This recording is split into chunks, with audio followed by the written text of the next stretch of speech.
స్తోత్రం కలుగును గాక. ఈ సమయంలో మనం దేవునికి లేఖనాల్లో మనం ధ్యానించడానికి కొరకై ఈ దినం ఈ స్థలంలో కూడుకుని ఉన్నాం. మీరందరూ బాగున్నారు కదా. ఈరోజు ఈ యొక్క ఉపవాస ప్రార్థన కొరకై మనం ఈ రీతిగా కూడుకోవటానికి పరిశుద్ధాత్మ దేవుడు సహాయం చేస్తున్నాడు. లేఖనాలను ధ్యానించే ముందు చిన్న ప్రార్థన చేస్తాం. కళ్ళు మూసుకుందాం. మహాపరిశుద్ధుడా, మీకు స్తుతి స్తోత్రములు నా తండ్రి.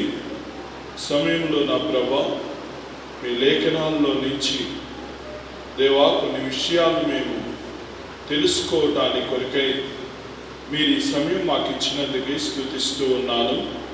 ప్రభా, ఈరోజు మమ్మల్ని మీరు బలపరచండి.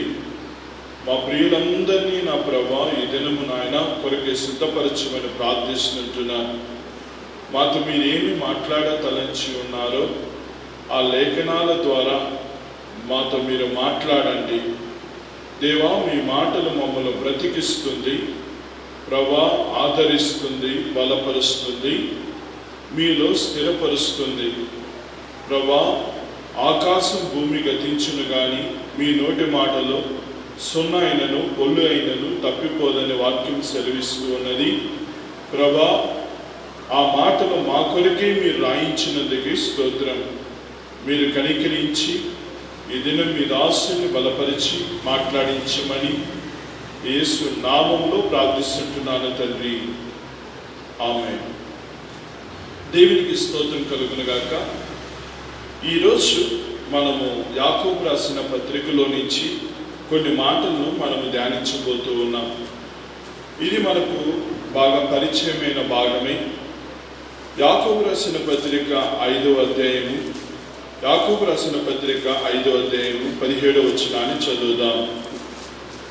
ఏలియా మన వంటి స్వభావము గల మనుష్యుడే, ఏలియా మన వంటి స్వభావము గల మనుష్యుడే, వర్షింపకుండునట్లు అతడు ఆసక్తితో ప్రార్థన చేయగా 3.5 సంవత్సరముల వరకు భూమి మీద వర్షింపలేదు. అతడు మరలా ప్రార్థన చేయగా 18వ వచనం, ఆకాశం వర్షమిచ్చెను, భూమి తన ఫలమిచ్చెను. ఎంత చక్కటి భాగము ఈ దినము పరిశుద్ధాత్మ దేవుడు మనతో మాట్లాడతలించి ఉన్నాడు. మనం దీనిని గుర్తించాలా, ఆసక్తితో దేవుని యొక్క లేఖనాలను మనము వినాలా. ఇక్కడ మనం పరిశీలన చేసినట్టయితే ఇక్కడ 17వ వచనంలో చెప్పబడింది, ఏలియా మన వంటి స్వభావము గల మనుష్యుడే అని రాసినాడు. ఎందుకు ఈ యొక్క భాగము ఈ విధంగా రాయాల్సి వచ్చింది అని మనం చూస్తే కొన్ని సందర్భాల్లో మనకు అనిపిస్తూ ఉంటాయి, వాళ్ళు చాలా భక్తిపరులను, లేకపోతే దేవుడు వాళ్ళకు ప్రత్యేకమైన కృప దేవుడు అనుగ్రహించడం వలన, లేకపోతే ఇంకో ఏదో ఒక ప్రత్యేకత అనేది వారికి ఉంది అని కొన్ని సందర్భాల్లో మనం మాట్లాడుకుంటూ ఉంటాం. కానీ ఎటువంటి ప్రత్యేకత లేదు. ఇక్కడ వాక్యమును మనం పరిశీలన చేసినట్టయితే ఏలియా మన వంటి స్వభావం కలిగిన మనుషుడే. అతనికి ఏ విధంగా రక్తమాంసములు ఉన్నాయో మనకు అదే విధంగా ఉన్నాయి. మనం ఎలా జీవిస్తుంటున్నామో అతడు కూడా అలాగే జీవిస్తూ ఉన్నాడు, అలాగే తింటూ ఉన్నాడు, అలాగే అతనికి మనలాంటి బలహీనతలు ఉన్నాయి, మనలాగా అస్వస్థతలు ఉన్నాయి. ఉన్నప్పటికీ కూడా అతడు దేవుని శక్తితోనే అతడు ముందుకు నడిపించబడి ఉన్నాడు. అతడు దేవుని మీద ఆధారపడిన దైవజనుడై ఉన్నాడు. ప్రియులారా, దేవుని యొక్క వాక్యాన్ని పరిశీలన చేస్తాం. మన వంటి స్వభావం కలిగిన మనుషుడు అయినప్పటికీ కూడా దేవుని విషయంలో ఒక రోషము కలిగిన వ్యక్తిగా లేఖనాలలో ఏలియా గురించి మనం చూడగలుగుతాం. ఏలియాని మనం పరిశీలన చేసినట్టయితే ఏలియా మన వంటి స్వభావం కలిగిన మనుషుడే. అయినా కూడా అతడు చేసిన పనిని మనకు ఇక్కడ తెలియచేస్తుంది. ఆ భాగాన్ని మనం చదువుదాము. వర్షింపకుండునట్లు అతడు ఆసక్తితో ప్రార్థన చేయగా అతడు ఆసక్తితో ప్రార్థన చేసినప్పుడు 3.5 సంవత్సరముల వరకు 3.5 సంవత్సరాలు భూమి మీద వర్షింపలేదు. భూమి మీద వర్షం పడలేదు. కారణం, భూమి మీద వర్షం పడకుండా ఉండటానికి కారణం ఏంటి? భూమి మీద వర్షింపకుండా ఉండటానికి కారణం ఏంటి? ఎందుకు అలాగా అతడు ప్రార్థన చేయాల్సి వచ్చింది? ఆ ప్రజలంటే అతనికి ఇష్టం లేకనా? ఆ ప్రజల ఎడల ద్వేషం కలిగా? అతని జీవితంలో ఏదైనా ఎవరైనా అన్యాయం చేయడం బట్టి ఏమైనా అతడు ఆ విధంగా చేసి ఉన్నాడా? పరిశీలన, దేవుని యొక్క వాక్యాన్ని మనం పరిశీలన చేసినట్టయితే ఇతడు దేవుని యొక్క ఆత్మ కలిగిన వాడు, దేవుని యొక్క ఆత్మ రోషము కలిగిన వాడు. వాక్యాన్ని మనం పరిశీలన చేయాలి. ఇక్కడ పరిశీలన చేసినట్టయితే ఇక్కడ ఏలియా దైవికమైన స్వభావం కలిగిన వాడిగా ఉన్నాడు. దేవుడు ఏ ప్రార్థన అంటే ఆ ప్రార్థన దేవుడు ఆలకించడు. దేవుని యొక్క లేఖనం చెబుతుంది, 1 యోహాను రాసిన పత్రికను మనం పరిశీలన చేస్తే అక్కడ దేవుడి చిత్తానుసారంగా మనం ప్రార్థించినప్పుడే దేవుడు మన మనవిని ఆలకిస్తాడని వాక్యము మనకు స్పష్టంగా తెలియచేస్తూ ఉంటుంది. చూడండి, 1 యోహాను రాసిన పత్రిక 5వ అధ్యాయము 14వ వచనాన్ని పరిశీలన చేద్దాం. ఆయనను బట్టి మనకు కలిగిన ధైర్యం ఏంటంటే ఆయన చిత్తానుసారముగా మనమేమి అడిగినా కూడా ఆయన మన మనవి ఆలకించుననిది. ఎలాగా అంట? దేవునికి చిత్తానుసారంగా మనం ఏమి అడిగినా కూడా ఆయన మన మనవి ఆలకిస్తాడు. మన ప్రార్థన దేవుడు ఆలకిస్తాడు ఆయన చిత్తానుసారంగా. ఇప్పుడు ఏలియా ప్రార్థన చేసిన ఆ ప్రార్థన దేవుడు అంగీకరించి 3.5 సంవత్సరం దేవుడు వర్షింపనీయకుండా చేయటానికి కారణం ఏంటంటే అది దేవునికి చిత్తానుసారమైన ప్రార్థన. ఆనాటి ప్రజలు దేవునికి విరుద్ధంగా ఉన్నారు, దేవునికి అవిధేయులుగా ఉన్నారు. వారు ఆ విధంగా ఉండడమును బట్టి వారి మీదికి ఆ శిక్ష రావాలా, దానివల్లైనను వారు బుద్ధి తెచ్చుకుంటారని చెప్పి ఆ యొక్క పరిస్థితులు అనేటివి అక్కడ దైవికమైన స్వభావముతో అతను ప్రార్థన చేసినప్పుడు, దేవుడి చిత్తమును ఎరిగి ప్రార్థన చేసినప్పుడు అప్పుడు దేవుడు ఆ కార్యాన్ని దేవుడు జరిగిస్తూ వచ్చి ఉన్నాడు. వీళ్ళారా, దేవుడి యొక్క వాక్యాన్ని మనం అర్థం చేసుకుందాం. ఇక్కడ మనం గమనించినట్టయితే ఏలియా 3.5 సంవత్సరం భూమి మీద వర్షింపకుండా ప్రార్థన చేసినట్టుగా మనం చూస్తున్నాం. రాజుల గ్రంథం 1 రాజుల గ్రంథము 17వ అధ్యాయం 1వ వచనంలో మనకు ఆ భాగం కనిపిస్తుంది. ఒకసారి మనము ఆ భాగాన్ని పరిశీలించేస్తే 1 రాజుల గ్రంథము 17వ అధ్యాయము 1వ వచనాన్ని పరిశీలన చేద్దాం. అక్కడ ఏమి రాస్తూ ఉంటున్నాడు చదువుదాము. 1 రాజుల గ్రంథం 17వ అధ్యాయం 1వ వచనం. అంతటా గిలాదు కాపురస్తులు సంబంధియును తిప్షీయుడనైన ఏలియా అహాబు నొద్దకు వచ్చి ఎవని సన్నిధిని నేను నిలవబడి ఉన్నానో ఇశ్రాయేలు దేవుడైన ఆ యెహోవా జీవము తోడు నా మాట ప్రకారము గాక ఈ సంవత్సరములలో మంచైనను వర్షమైనను పడదని ప్రకటించెను. అక్కడ ఏమంటున్నాడు? నా మాట ప్రకారము గాక. అంటే అతడు దేవుని మాట ప్రకారముగా అతడు అక్కడ ఆ యొక్క వ్యక్తితో చెప్తున్నాడు, రాజుతో చెప్తుంటున్నాడు. అంటే అతడు దేవునికి చిత్తాన్ని ఎరిగి అతను ప్రార్థన చేస్తున్నాడు అన్న విషయాన్ని మనం అక్కడ గుర్తించాల్సిన వారంగా ఉన్నాం.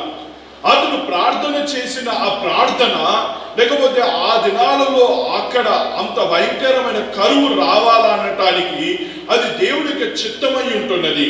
అందుకని ఆ రాజుతో అంటూ ఉన్నాడు, ఏమంటున్నాడు? మంచైనను వర్షమైనను పడదని ప్రకటించినాడు. వర్షము గాని మంచు గాని పడదు. ఎవరిది? ఎవరు ప్రకటించమన్నారు? ఎవరి యొక్క ఉద్దేశం ఇది? దేవుని యొక్క ఉద్దేశం. వాక్యంలో మనం పరిశీలన చేస్తాము. నినీవే పట్టణస్థుల గురించి కూడా యోనాకు దేవుడు తెలియచేసినాడు. ఏం తెలియచేసినాడు? దీనికి దుర్గతి కలుగుతుందని ప్రకటన చేయమన్నాడు. కారణం ఏంటి? ఆ నినీవే పట్టణస్థుల యొక్క దోషం ఆ విధంగా ఉంది. వారు దేవుని విరోధముగా, దేవునికి విరోధంగా వాళ్ళు ఉన్నారు. దేవునికి అయిష్టులుగా వాళ్ళు ఉన్నారు. దేవునికి కోపము రేపిన వారిగా వాళ్ళు ఉన్నారు.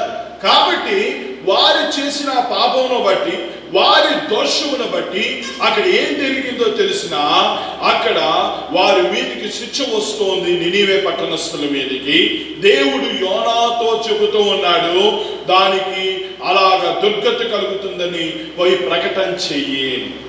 వీళ్ళారా, దేవుని యొక్క వాక్యాన్ని పరిశీలించేద్దాం. దానికి దుర్గతి కలుగుతుందని ప్రకటన చెయ్యమన్నది ఎవరు? దేవుడు చెప్పి ఉన్నాడు. యోనా తనంతట తానువి చెప్పలేదు. తనంతటి తానువి చెప్పలేదు. అయితే దేవునికి వారి ఎడల దేవుడు ఇష్టం లేని వ్యక్తిగా ఉన్నాడా అంటే అలా అనకూడదు. దేవుడు ప్రేమ కలిగిన వాడు. ఒక శిక్షను అమలు చేసిన, గద్దించిన దేవుడు ప్రేమ కలిగే దాన్ని చేస్తాడన్న విషయాన్ని మనం మర్చిపోకూడదు. అతడు క్రైస్తవుడైనా, ఒకవేళ క్రైస్తవుడు కాని వ్యక్తి అయినా కానీ, అది ఎవరైనా సరే, దేవుడు అందరినీ ఏకరీతిగా ప్రేమించేవాడు. దేవుడు పక్షపాతము లేనివాడు అన్న విషయాన్ని మనం గుర్తించాలి. ఇక్కడ పరిశీలించేద్దాం. ఏలియా చేసిన ప్రకటన, యోనా చేసిన ప్రకటన దైవ చిత్తానుసారమైన ప్రకటన. అయితే ఇక్కడ మరో విషయాన్ని గమనిస్తున్నా. ఏలియా చేసిన ప్రార్థన ప్రకటనైనా ప్రార్థనైనా అది దేవుని చిత్తానుసారమైనదైతే దేవుడు దాన్ని అంగీకరిస్తాడు, దానిని నెరవేరుస్తాడు అనే విషయాన్ని మనం గుర్తించాల్సిన వారంగా మనం ఉన్నాం. ఇక్కడ వాక్యం చెబుతుంది, అతను ప్రార్థన చేసినాడు. అయ్యా, భూమి మీద వర్షం పడకూడదని ప్రార్థన చేసినాడు. భూమి మీద వర్షం కురవకూడదని ప్రార్థన చేసినాడు. దేవుడి చిత్తానుసారంగా ఎప్పుడైతే అతను ప్రార్థన చేసి ఉన్నాడో, ఆ ప్రార్థన దేవుడు ఆలకించి 3.5 సంవత్సరము భూమి మీద వర్షం పడలేకుండా దేవుడు చేసేసి ఉన్నాడు. ప్రియులారా, కారణం ఏంటంటే వారికి బుద్ధి కలుగునట్లుగా, వారికి బుద్ధి వచ్చినట్లుగా, వారు ఆ పరిస్థితుల గుండా వారికి దేవుడు ఏదో ఒక మార్పును తీసుకొని రావాలని దేవుడు ఉద్దేశించి ఉన్నాడు. ప్రియులారా, దేవుని యొక్క వాక్యాన్ని మనం పరిశీలన చేస్తాం. ఇక్కడ దేవుడి వాక్యం ఏం చెబుతూ ఉంటున్నది మనం పరిశీలన చేసినట్టయితే, అతడు ఎప్పుడు అయితే ప్రార్థన చేసినాడో ఆ ప్రార్థన దేవుడు ఆలకించినాడు. నిజంగా మనం చేసే ప్రార్థన దేవుని చిత్తానుసారమైనదైతే అది ఎలాంటి పరిస్థితుల్లోనైనా కూడా ప్రభు దాన్ని ఆలకించి దానిని నెరవేర్చువాడై ఉన్నాడు అనే విషయాన్ని మనం మర్చిపోకూడదు. దేవుని లేఖనాల్లో దానికి అనేకమైన ఆధారాలు, ఉదాహరణలు ఉన్నాయి. చూడండి, దేవుని లేఖనాల్లో ఆదికాండములో ఒక సంఘటన గురించి అక్కడ తెలియచేయబడుతోంది. ఆదికాండము 20వ అధ్యాయం, ఆదికాండము 20వ అధ్యాయము 17వ వచనాన్ని మనం అక్కడ పరిశీలన చేసినట్టయితే, అక్కడ అబ్రహాము జీవితంలో ఒక కార్యము జరిగింది. ఏంటి అని పరిశీలన చేద్దాము. అబ్రహాము దేవుడికి ప్రార్థింపక దేవుడు అబీమెలెకును అతని భార్యను అతని దాసీలను బాగు చేసెను.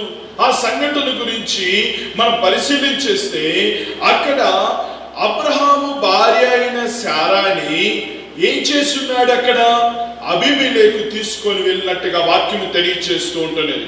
తనకు భార్యగా చేసుకోవటానికి కలిగే ఎప్పుడు అతడు ఆ పని చేసి ఉన్నాడో, అతడు ఆ పని చేసి ఉన్నాడో, అబ్రహాము ఏమీ చేయలేని స్థితిలో భయము కలిగిన వ్యక్తిగా ఉన్నాడు. ఆ ప్రజలు దైవ భయం లేని వాళ్ళు. అలాంటి వ్యక్తులు దగ్గర నేను ఒకవేళ పోరాడాలంటే నాకు శక్తి చాలదు, ఇదిగో ఆమె నా భార్య అని నేను చెప్పితే కూడా ఒకవేళ నన్ను చంపేస్తారేమో అని చెప్పి ఆమె నా సహోదరి అని అతడు తెలియచేస్తూ ఉన్నాడు. ఆమె కూడా చెబుతోంది, శారా కూడా అతడు నా అన్న అని చెబుతోంది. చూడండి, వారు ఎంత భయమును కలిగి ఉన్నారు. కానీ ఒక విషయాన్ని గమనించాలా, వారు భయం కలిగి ఉన్న వ్యక్తులు అయినప్పటికీ కూడా వారు ప్రార్థన కలిగిన వారు, ప్రార్థనా జీవితం కలిగిన వారు, దేవుని విశ్వాసం కలిగిన వారు, దేవుని వైపు చూసే వాళ్ళై ఉన్నారు, దేవుని హత్తుకునే వాళ్ళై ఉన్నారు. అబ్రహాము ప్రార్థించువాడై ఉన్నాడు. అవును, అబ్రహాము నీతిమంతుడై ఉన్నాడని వాక్యము తెలియచేస్తుంది. అలాంటి నీతిమంతుని భార్యను ఎప్పుడైతే అతడు తీసుకొని వెళ్ళి ఉన్నాడో, దేవుడు ఏం చేసినాడో తెలిసిన ఆ కుటుంబం అంతటిని కూడా దేవుడు వారి యొక్క పరిస్థితులను మార్చేసినాడు.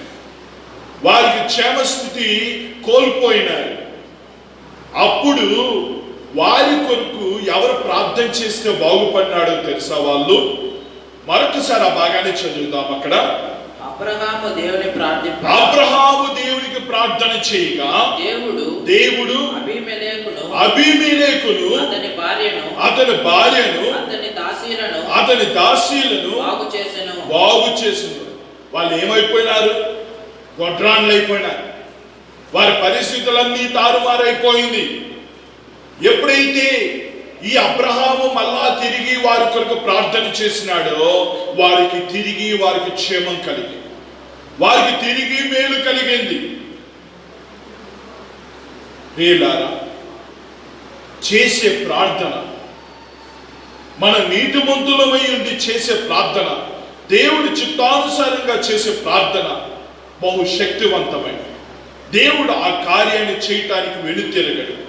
ఇక్కడ అబ్రహాం ప్రార్థన చేసినప్పుడు ఆ కార్యమును దేవుడు చేసి ఉన్నాడు.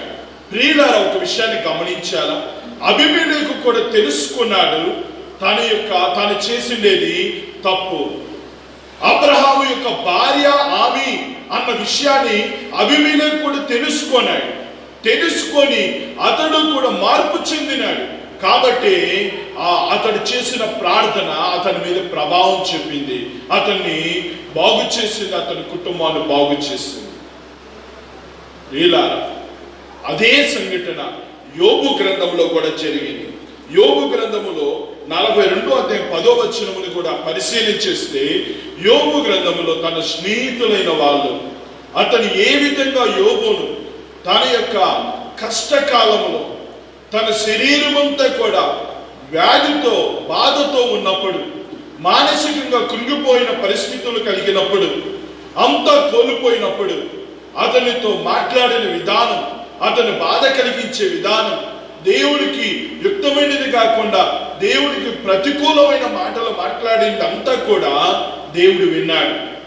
దేవుడు విని ఆ స్నేహితుల మీద దేవుడికి కోపం వచ్చినప్పుడు ఇక్కడ దేవుడు అబ్రహాం ఆ యొక్క యోబుతో అంటూ ఉన్నాడు. పరిశీలించేద్దాం ఆ భాగాన్ని. 42వ అధ్యాయము 10వ వచనం. మరియు యోబు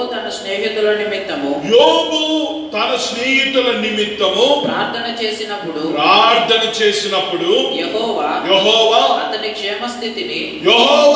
క్షేమస్థితిని మరలా అతనికి దయచేసినాడు దేవుడు. అతనికి మరలా క్షేమస్థితిని దేవుడు దయచేయడానికి వారికి కారణం ఏంటంటే, యోబు మరలా వారి కొరకు ప్రార్థన చేసినాడు. మునుపటి క్షేమస్థితి వారికి మరలా కలిగింది. దోష విముక్తులైపోయినారు. కారణం యోబు స్నేహితులు కూడా అర్థం చేసుకున్నారు. నిజముగా అతడు అన్యాయముగా ఈ శ్రమ అనుభవించినాడు. మనమైతే ఈ విధంగా మనము సూటిపోటిగా మనం మాట్లాడిందంత తప్పని వాళ్ళు తెలుసుకున్నా కూడా ఆ క్షమాపణ కొరకై ఎవరు ప్రార్థన చేసినారు? యోబు ప్రార్థన చేసినాడు. యోబు ఎప్పుడు ప్రార్థన చేసినాడు? క్షేమస్థితి మరలా కలిగింది. ఇలా నువ్వు దేవుని ఎరిగిన యథార్థవంతుడు వ్యక్తి అయితే, నీతిమంతుడు అయితే, నీ మీద ఎవరు లేచినా, దేవునికి విరోధంగా ఎవరు లేచినా, వారు ఆ స్థితిని గుర్తించి వారు మార్పు చెందినట్లయితే వారి కొరకు నువ్వు ప్రార్థన చేసే వారికి మరలా క్షేమస్థితి కలుగుతుంది. వారి కొరకు ప్రార్థన చేసేంత వరకు వారికి క్షేమస్థితి కలగదు. దేవుడు నిన్ను ఏ స్థానంలో పెట్టున్నాడో నువ్వు దాన్ని గుర్తించాల్సిన వాడుగా నువ్వు ఉన్నావన్న విషయాన్ని మర్చిపోకూడదు. ఇక్కడ వాక్యం మనకి ఏం తెలియచేస్తుంటున్నదో తెలుసా? ఇక్కడ యోబు ప్రార్థన చేసినాడు, తన స్నేహితులకు క్షేమస్థితి మళ్ళా తిరిగి కలిగింది. మరో విషయాన్ని మనం గమనిస్తుంటున్నాము. ఇదే నిర్గమకాండములో కానీ మనం ఆది కాండములో నుంచి మరొక మాట, ఇస్సాకు కాలంలో కూడా ఒక సంఘటన జరిగింది. 25వ అధ్యాయం 21వ వచనం గమనిస్తాము. 25వ అధ్యాయము 21వ వచనం అక్కడ పరిశీలన చేసినట్టయితే ఆది కాండములో 25వ అధ్యాయం 21వ వచనం, ఇస్సాకు భార్య గొడ్రాలు గనుక అతడు ఆమె విషయమై యెహోవాను వేడుకొనెను. చూసిరా, ఇస్సాకు భార్య గొడ్రాలుగా ఉంది. గొడ్రాలుగా ఉంటే ఇస్సాకు భార్య కొరకు ఇస్సాకు ఏం చేసినాడు తెలుసా? ప్రార్థన చేసినాడు, ప్రభా నా భార్య యొక్క గర్భము తెరవండి అని దేవుడు సన్నిధానంలో ఎప్పుడు ప్రార్థన చేసినాడో దేవుడు ఏం చేసినాడు తెలుసా? ఏం చేసినాడు అక్కడ? యెహోవా అతని ప్రార్థన వినెను. దేవుడు అతని ప్రార్థన విన్నాడు. విని అతని భార్య అయిన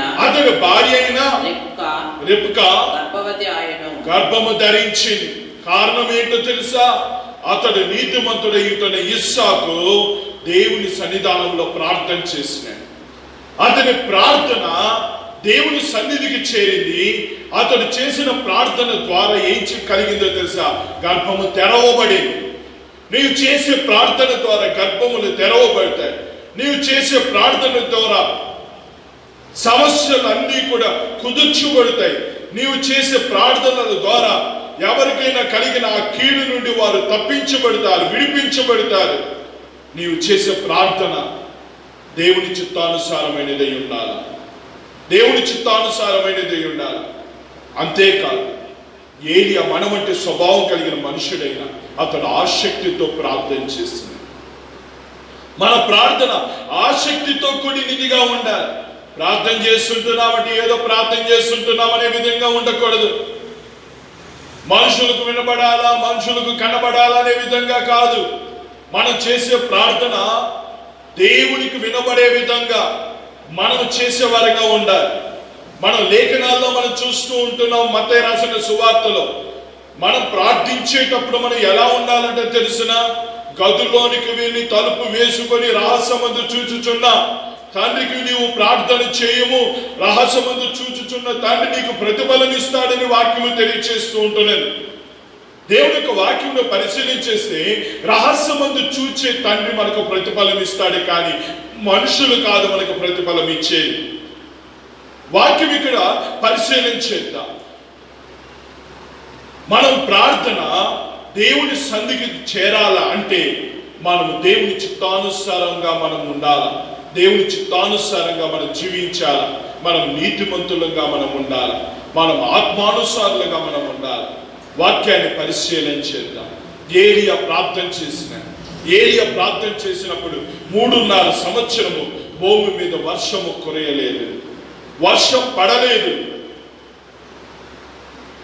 దేవుని యొక్క వాక్యములో మన కొత్త నిబంధనలో ఒక మాటను చూస్తాం. లోక రాసిన సువార్తలో అక్కడ కూడా వృద్ధాప్యములో దేవుడు సంతానం ఇచ్చినట్టుగా మనం లేఖనాల్లో మనం చూస్తూ ఉంటున్నాం. చూడండి, లూకా మొదటి అధ్యాయము 7వ వచనాన్ని పరిశీలించేద్దాం. ఎలిజబెత్ గొడ్రాలయున్నది. వాక్యం పరిశీలించేద్దాము. ఈమె నిండు వృద్ధాప్యము కలిగి ఉన్నది. మనం 7వ వచనంలో చూస్తాము, వారిద్దరు బహుకాలము గడిచిన వృద్ధులై ఉన్నారు. వృద్ధులై ఉన్నప్పటికీ కూడా దేవుడు వారు చేసిన ప్రార్థనను దేవుడు తోసివేయలేదు. వారు ఎంతో కాలం గడిచిన వృద్ధులే, కానీ దేవుడు వారి ప్రార్థన ఏమన్నా తోసివేసినాడా? దేవుడు వినలేదా? వారి గురించి దేవుని యొక్క వాక్యము తెలియచేస్తుంటున్నది. వారు ఎలాంటి వారో రాయబడి ఉన్నది. మొదటిగా మనం దాన్ని పరిశీలించేలా 6వ వచనములో వీరిద్దరు ప్రభు యొక్క సకలమైన ఆజ్ఞల చొప్పున న్యాయ విధుల చొప్పునను నిరపరాధులుగా నడుచుకుంటూ ఉన్నారు. దేవుని దృష్టికి నీతిమంతులై ఉన్నారు. ఎంత చక్కటి మాట రాస్తూ ఉన్నాడు. నిరపరాధులుగా దేవుని దృష్టికి వారు నీతిమంతులుగా ఉన్నారు. వారికి పిల్లలు కలగలేదని చెప్పి వారు తమ యథార్థతను వదిలిపెట్టలేదు, నిర్దోషత్వాన్ని వదిలిపెట్టలేదు, నీతిని వదిలిపెట్టలేదు. వాళ్ళు అలాంటి వృద్ధాప్యం వచ్చేంత వరకు కూడా వారు దేవుణ్ణి గట్టిగా పట్టుకున్నారు. ప్రార్థన వదిలిపెట్టలేదు. దేవుడు తనకిచ్చిన బాధ్యతను వదిలిపెట్టలేదు. ఒకానొక సందర్భంలో దేవుడు అతన్ని దర్శించినాడు. వాక్యంలో మనం పరిశీలించేస్తే 10వ వచనమును పరిశీలించేస్తే అక్కడ రాయబడి ఉంది, ధూప సమయమందు ప్రజలు సమూహమంతయు వెలుపల ప్రార్థన చేస్తూ ఉన్నారు. అందరూ కూడా స్థలమందు ప్రభువు దూత ధూపవేదిక కుడివైపున నిలిచి అతనికి కనబడింది. జకర్యా అతన్ని చూచి తొందరపడి భయపడిన వాడాయను. అప్పుడు దూత చెబుతూ ఉంది అతనితో జకర్యా భయపడద్దు, నీ ప్రార్థన వినబడినది, నీ భార్య అయిన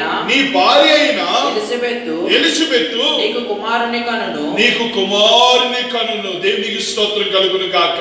అక్కడ రాయబడిన చక్కటి మాట ఏంటంటే నీ ప్రార్థన వినబడింది. కారణము ఏంటి? అతను ప్రార్థన చేయడం మానలేదు. అతను ఆసక్తితో ప్రార్థిస్తుంటున్నాడు, పట్టుదలతో ప్రార్థన చేస్తుంటున్నాడు, ప్రార్థన విడిచిపెట్టలేదు. దేవుడు ఆ ప్రార్థన విన్నాడు, దేవుడు ఆలకించి ఆ యొక్క నిండు వృద్ధాప్యములో, బహుకాలము గడిచిన వృద్ధాప్యములో దేవుడు వారి ప్రార్థన యొక్క ఫలితాన్ని దేవుడు ఇచ్చి ఉన్నాడు. చక్కటి బిడ్డను దేవుడు దయచేసి ఉన్నాడు. లేఖనాల్లో చూస్తా, శారా కూడా వృద్ధాప్యములో ఉన్నప్పుడు ఇస్సాకును కన్నట్టుగా వాక్యములో మనం చూడగలుగుతూ ఉన్నాం. కారణం ఏంటి? వారు చేసిన ప్రార్థన దేవుడు తోసివేసినాడా? వినలేదా? దేవుడు విన్నాడు. కానీ కొన్ని కార్యాలు వెంటనే కలుగుతున్నాయి, కొన్ని కార్యాలు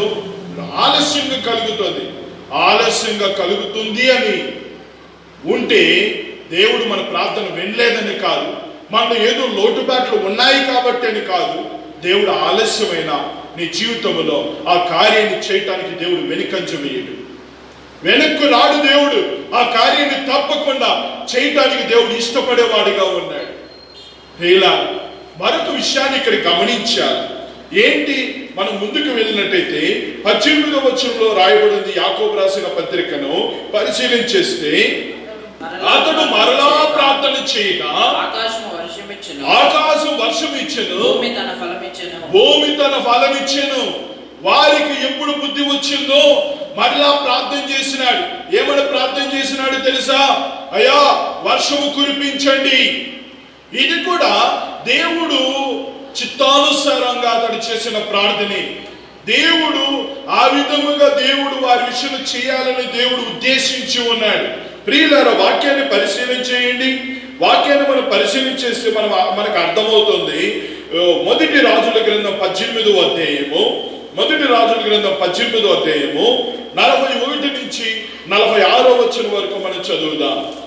18వ అధ్యాయము 41 నుంచి 46వ వచనం వరకు అక్కడ ఏం తెలియచేయబడుతుంది? పిమ్మట ఏలియా విస్తారమైన వర్షము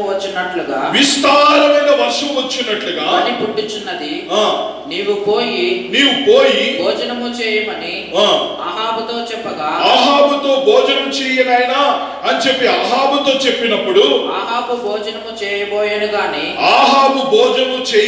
గాని ఏలియా కర్మెలు పర్వతము మీదకి పోయి నేల మీద పడి ముఖము మోకాళ్ళ మధ్య ఉంచుకొనెను. తరువాత అతడు తన దాసుని పిలిచి నీవు పైకి పోయి సముద్రము వైపు చూడమనగా వాడు మెరక ఎక్కి పారచూచి ఏమీయో కనబడలేదనగా అతడు ఇంకా 7 మార్లు పోయి చూడమని చెప్పెను. 7వ మారు 7 మార్లు వెళ్ళి చూడమన్నాడు. అది వెంటనే ఆడ జరగలేదు కార్యం. అక్కడ 7 మార్లు వెళ్ళి చూడమన్నప్పుడు అక్కడ ఏం జరిగిందో తెలుసునా? అతడు చూచి మనిషి చెయ్యి అంత చిన్న మేఘము సముద్రము నుండి పైకి ఎక్కుచున్నదని చెప్పాడు. చిన్న మేఘం ఏం చేసిందో తెలుసా? అతడు చేసిన ప్రార్థనను బట్టి దేవుడు ఆ చిన్న మేఘము ద్వారా మేఘాన్ని పంపించి అది వరకుంటున్న కరువు, అది వరకుంటున్న భయంకరమైన పరిస్థితి అంతటినీ కూడా దేవుడు తీసివేసినాడు. 3.5 సంవత్సరం వర్షింపలేదు. అతడు మళ్ళా ప్రార్థన చేసినప్పుడు దేవుడు వర్షాన్ని పంపించినాడు, బలమైన వర్షాన్ని పంపించినాడు. ప్రియులారా, ఈరోజు నీవు చేసే ప్రార్థన ద్వారా దేవుడు ఏ కార్యము చేయటానికైనా దేవుడు శక్తిమంతుడై ఉన్నాడు. ఇక్కడ రాయబడిన మరొక మాట 46వ వచనాన్ని కూడా చదువుదాము. అహాబు హస్తము ఏలియాను బలపరచగా యెహోవా హస్తము ఏలియాను బలపరచగా అతడు నడుము బిగించుకొని అహాబు కంటే ముందుగా పరిగెత్తుకొని పోయి ఇశ్రాయేలు గుమ్మమునొద్దకు వచ్చెను. వింటున్నారా? అహాబేమో రథములో వెళ్ళాడు, ఇతడేమో పరిగెత్తపోయినాడు. రథంలో ఉన్నవాడు ముందెళ్తాడా? పరిగెత్తపోయేవాడు ముందెళ్తాడా? ఏలి అంత వేగముగా వెళ్ళటానికి కారణం ఏంటంటే యెహోవా హస్తము ఏలియాకు తోడుగా ఉంది. ఏలియాని దేవుడు బలపరిచి ఉన్నాడు. దేవుని శక్తితో అతడు నడిపించబడి ఉన్నాడు. దేవుని యొక్క శక్తి ఆ విధంగా అతన్ని నడిపిస్తూ ఉంటున్నది. ఈరోజు నువ్వు ఎలాంటి ప్రార్థన జీవితాన్ని నువ్వు కలిగి ఉంటూ ఉన్నావు? ఎలాంటి ప్రార్థన జీవితాన్ని కలిగి ఉంటూ ఉన్నా? నువ్వు చేసే ప్రార్థన ఒకవేళ కొంతమంది జీవితాలు ఒకవేళ బాధ కలిగించిన అది వారు దేవుని వైపుకు త్రిప్పటానికి మాత్రమే.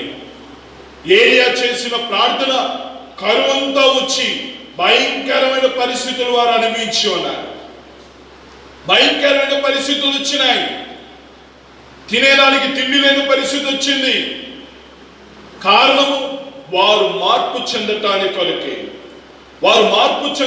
కొరకే. వారు దేవుని మాట వినడం లేదు. వారి సమృద్ధిలో దేవుడు కనిపించడం లేదు. కొంతమంది ఏ విధంగా ఉంటారో తెలుసా? కొత్త నిబంధనలో యేసుప్రభువు ఒక భాగం తెలియచేస్తున్నాడు. ఒక ధనవంతునికి ఆ సంవత్సరము సమృద్ధి అయిన పంట కలిగినప్పుడు అతడు అనుకున్నాడట, నేను పెద్ద కొట్లు కట్టి వాటిని నా కలిగిన ఈ యొక్క ధనమంతటిని కూడా ఆ యొక్క వచ్చిన ఆ యొక్క పంట అంతటినీ కూడా నేను సమకూర్చుకుంటానని చెప్పి తనలో తాను అనుకున్నాడంట. తన ప్రాణంతో చెప్పుకుంటూ ఉన్నాడు, తిను, త్రాగు, సంతోషించు, సుఖించు. అతడు దేవుని మీద నమ్మిక కలిగి ఉండలేదు, దైవ భయము కలిగిన వ్యక్తిగా లేడు. కానీ సమృద్ధి, అతనికి కలిగిన ఆస్తి, తనకి కలిగిన దానిని బట్టి అతడు సంతోషిస్తుంటున్నాడు. నేను జీవిస్తాననే విధంగా అతడు ఉంటూ ఉన్నాడు. వీళ్ళారా దేవుడు వాక్యం తెలియచేస్తుంటున్నాడు. దేవుడు అంటున్నాడు, వెర్రివాడు, ఈ రాత్రి నీ ప్రాణం అడుగుచున్నారు, నీవు సమకూర్చింది అంత కూడా ఎవరు అవుతాయి? ఈరోజు దేవుని యొక్క వాక్యాన్ని నీవు వింటూ ఉన్నావు కదా. ఆ దినాల్లో దైవ భయము లేదు వాళ్ళలో. మనకు సమృద్ధిగా ఉండి సమృద్ధి లేకుండా ఉండి దేవుని భయము కలిగి ఉన్నప్పుడు దేవుడు ఏ విధంగానైనా మనల్ని పోషించగలడు. అంతెందుకు, ఆ దినాలలో అందరూ కరువుతో బాధపడుతూ ఉన్నా ఏలియాని దేవుడు పస్తు పెట్టలేదే. ఏలియాని పస్తు పెట్టినట్టుంది వాక్యంలో. పస్తు పెట్టలా. దేవుడు కాకోలముల చేత అతను పోషించును వాక్యములో. సారేపతు విధవరాలి ద్వారా పోషించనుంది వాక్యములో. కానీ సారేపాతు విధవరాలేమన్నా ధనికురాలా? ఆమె ధనికురాలు కాదు. ఆమె ఆ పూటకి జరిగేది కష్టమైపోయింది ఆ కరువు సమయంలో. కానీ దేవుడు ఏం చేసినాడు తెలుసా? ఏలియాను వారి కుటుంబమును, అంటే ఆ సారేపాతు విధవరాలి కుటుంబమును కూడా దేవుడు పోషించినాడు. ఇలా ఈరోజు దేవుని యొక్క వాక్యాన్ని మనం అర్థం చేసుకున్నాం. ప్రభు మనతో మాట్లాడుతూ ఉన్నాడు. ఏలియా మన వంటి స్వభావం కలిగిన వ్యక్తే, కానీ అతని ప్రార్థన ఏం చేసిందో తెలుసా? ఆనాటి ప్రజల్లో మార్పు తీసుకొని వచ్చింది. నువ్వు దేవుని చిత్తాన్ని ఎరిగి నువ్వు ప్రార్థించి, దేవుని చిత్తానుసారంగా చేసే ప్రార్థన తప్పకుండా దేవుడు ఆ కార్యాన్ని దేవుడు జరిగిస్తాడు. ఈరోజు దేవుని మాటలు వింటున్న నీ జీవితంలో పరిపూర్ణంగా దేవుని చిత్తం ఏంటో నీ పట్ల నువ్వు చేసే ప్రార్థన ఎలా ఉందో నువ్వు దాన్ని గుర్తించి ఆ విధంగా ప్రార్థించి ప్రతి విషయంలో కూడా నువ్వు విజయాన్ని పొందుతావు. ఆనాడు అబ్రహాము ప్రార్థన చేసినాడు, విజయం పొందినాడు. యోబు ప్రార్థన చేసినాడు, స్నేహితులకు క్షేమం కలిగాడు. ఇస్సాకు ప్రార్థన చేసినాడు, భార్య గర్భము తెరవబడింది. అలా చూస్తే అనేక మంది వాళ్ళు చేసిన ప్రార్థనకు దేవుడు ప్రతిఫలం ఇచ్చినాడు. వాళ్ళ ఆసక్తితో పట్టుదలతో ప్రార్థన చేసినాడు. నీవు కూడా అలాగే చేయటానికి పరిశుద్ధాత్మ దేవుడు నిన్ను సిద్ధపరిచినగా ప్రార్థన చేస్తాను. మహాపరిశుద్ధుల మీకు స్తోత్రం. ఈరోజు మీరు మాట్లాడిన శ్రేష్టమని మీ మాటలు బట్టి వందన. మీ మాటలు మా హృదయంలో ఉంచండి, అవిధేయం కాక మీ చిత్తానుసారమైన జీవితాన్ని మేము కలిగి ఉండేటకు కృప చూపించండి.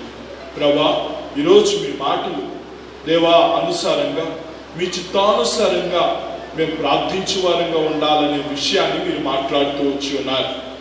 అంతేకాదు ఆసక్తితో ప్రార్థన చేసినాడు ఆ దినాలలో ఏలియా.